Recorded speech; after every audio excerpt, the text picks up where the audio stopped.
Hey, I hope you can hear this. Run my own business like my Aunt Joyce. Hey, y'all, what's up? What's up? What's up? Welcome to my 15 Days of Gratitude Challenge. Yes, that's some Pete Rock and CL Smooth. It's one of the many songs on my gospel adjacent quarantine playlist, which is my free gift to you just for tuning in today.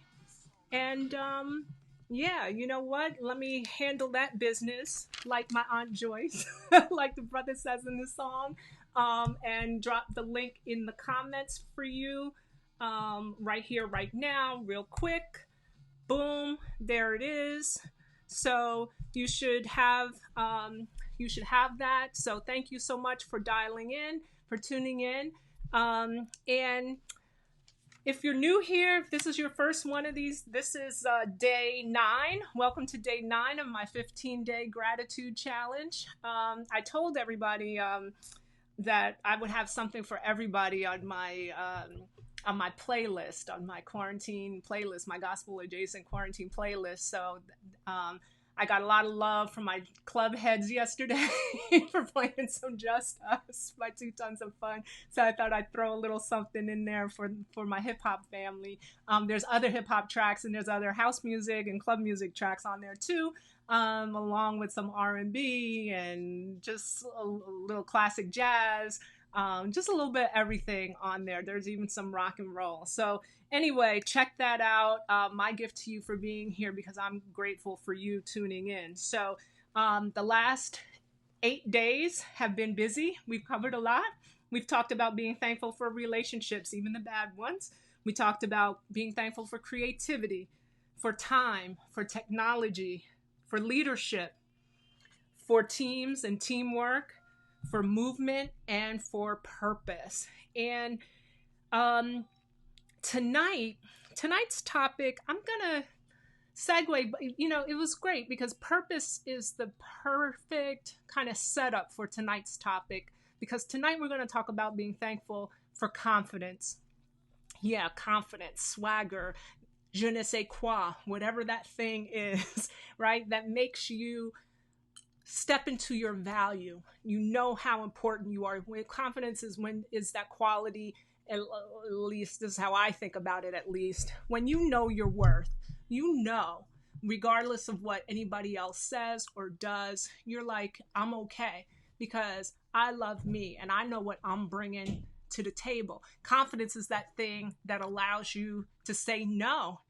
And even, you know, and confidence doesn't mean that you don't get scared or feel a little insecure sometimes, because even the bravest people among us, the heroes that we all know, they get scared, right? So it's not about that. It's not about being perfect. It's about believing in yourself, stepping into yourself, owning who you are. And you know what? And when you know your purpose, it helps you to live in a confident way. It helps you to be confident because you know that the decisions that you make, the steps that you're taking, the moves that you're making are aligned with what you're meant to do, your reason for being here, the reason why you're here. So that alone should give you all the confidence in the world to do things that other people can't dream of doing or just don't have it on their hearts to do. That confidence was the thing that you guys know I've been watching this Michael Jordan documentary, The Last Dance, and the commentator said he literally willed his team to the playoffs, right? They had like a losing record. They had like one of the worst records in the NBA. But Michael Jordan was so confident and so focused on winning. So his purpose was to win championships. And that gave him all the confidence in the world to go out there and almost single-handedly, quote unquote, you know, take on, you know, the world champion Boston Celtics with Larry Bird, McHale, Robert Parrish, like one of the most iconic, you know, teams in basketball history. And he scored 60 points. Now they lost the game. And we talked about that in a previous episode about the importance of teamwork and that sort of thing. But the point is that, you know, confidence, you know, can make you do the impossible. as long as you believe in yourself, and that's all the armor that you need. You have to see it. So how let me give you some other examples. Because Michael Jordan, Kobe Bryant, same thing, confidence. And, a lot of these guys, Muhammad Ali, confident. A lot of these guys who exude and live their lives out loud in a confident way get accused of being arrogant. And, I won't unpack all of the cultural and subliminal connotations of certain people being called arrogant when really they're just being confident. But you don't have to live out loud confident like that. Arthur Ashe was probably one of the greatest tennis players to ever play the game. And he had this quiet confidence about him. He knew what he was bringing to the table. He knew what he was capable of.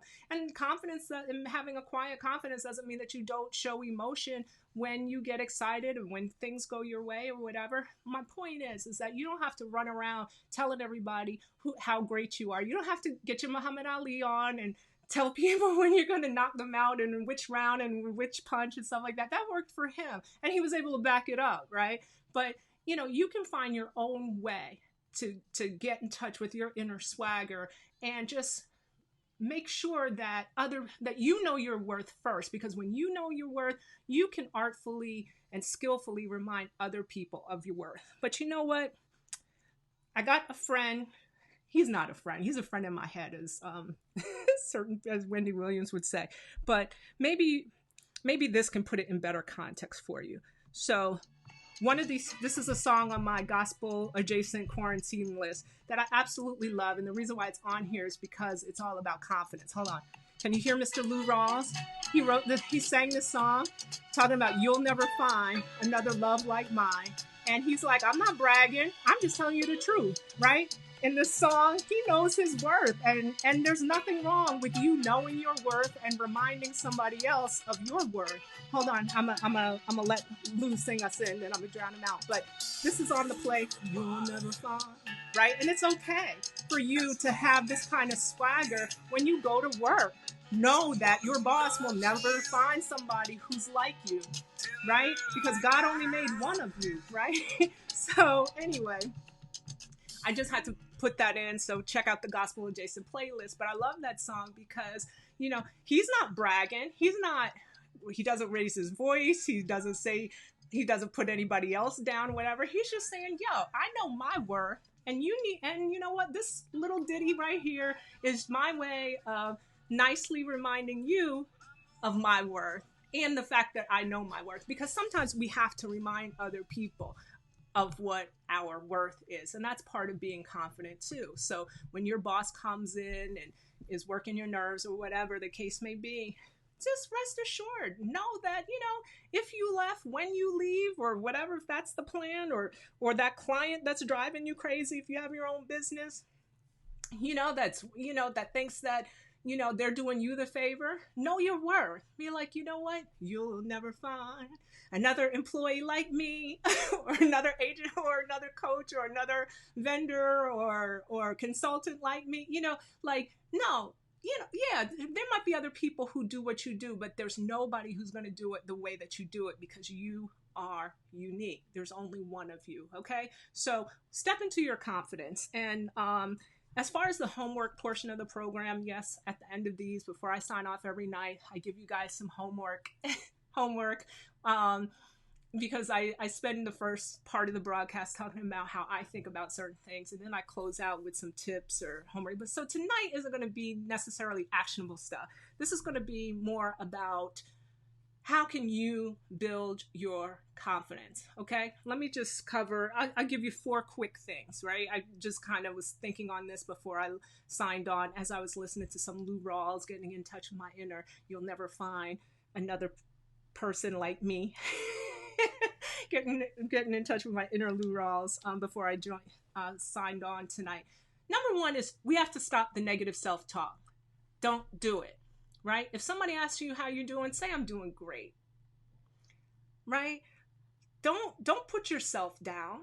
Stop the negative self-talk. Watch your language. Watch how you talk to yourself and watch how you talk about yourself to others. You don't have to go into every conversation and lead with, "Oh, I'm sorry. I don't mean to interrupt." No, your time is valuable and what you have to say is valuable. That doesn't mean you have to be disrespectful to the other person, but own your value. So cut out the negative self-talk. I may have to do a whole nother series on negative self-talk because that's a big one. That's half the battle. So promise me that you will promise yourself that you will listen to yourself talk about yourself and you will cut out the negative self-talk. No more saying bad things about you, okay? At least not while I'm around, all right? We here? Okay, cool. That's tip number one. Tip number two is the corollary to that. Tame your inner critic. Your inner critic is that voice inside your head that makes you doubt yourself in certain primarily professional situations, but it could be other situations and stuff like that. A friend of mine that I met in an authors group, Susan Peppercorn, wrote this amazing book, How to Ditch Your Inner Critic at Work. It's on Amazon. Check it out. Great book, great resource, practical tips to kind of turn off that negative voice in your head. That's the voice that pops up when you're going for that big job interview, or that big when you're preparing that big client pitch that says, maybe I'm not good enough, maybe this is out of my league, maybe I'm not ready. No, you're ready, which is why you were invited to the table and to the party to begin with. Okay, turn off that inner critic. All right, cool. Third, affirm yourself. Years ago, there was this Saturday Night Live sketch where the guy said, "I'm okay, you're okay." And it was really, really funny at the time because it was making fun of all this kind of new age stuff that was becoming very popular at the time. But there's a lot of truth to that, right? And that's a corollary to no self-talk. Now, you don't have to necessarily stare in the mirror and say affirming things to yourself, but if that works for you, go for it, do that thing. But just every now and then, if you're feeling a little nervous before like an interview, a big meeting, a client pitch or whatever, say, no, I deserve to be here. I'm here for a reason. There's only one person like me. They'd be lucky to have me, and I'm going in, right? And I'm going to give them my best shot. And if it works out, great. It was meant to be. And if it doesn't, there'll be another opportunity coming. But I'll also get the gift of whatever it is I learned from going through this experience. You see how there was no negative self-talk in there? I didn't say, "Oh, I failed, I messed up, I wasn't good enough." That's what we tend to do. But no, it's just a learning experience, right? You got to fail a lot to get that win. Michael Jordan himself missed a ton of shots in the gym, right? Before he got good at getting his 30, 40, 50, 60 points a night. Okay. You got to miss a lot of shots to start raining threes. All right. So anyway, okay. Affirm yourself. So no negative self-talk, tame your inner critic, affirm yourself whenever you can. And self-care is a big part of that. And I have done another series on that. And this one I love. I came across this in another article that I was reading, and it said, do one thing that scares you every day, because you'll be surprised. You'll surprise yourself and impress yourself at how good you really are and how much you're really capable of. Okay? So promise me you'll work on those 4 things. You'll do at least one of them, maybe 2, maybe 3, maybe 4. If you do, drop it in the comments. Let me know, and drop them in the comments here, or join me tomorrow night at 8 o'clock. I'll be back on at 8 for about 15 minutes or so, talking about something else that I'm grateful for. And if you want to go deeper into gratitude, I'll drop another link in the comments at the end, because I did a different video that goes into how manifesting gratitude and success, how that all works together. I want to thank everybody for being here tonight, and stay safe. Be good to yourself, okay? Stay safe, stay healthy. Thank you so much for being here, and I will see you tomorrow night. Good night, everybody.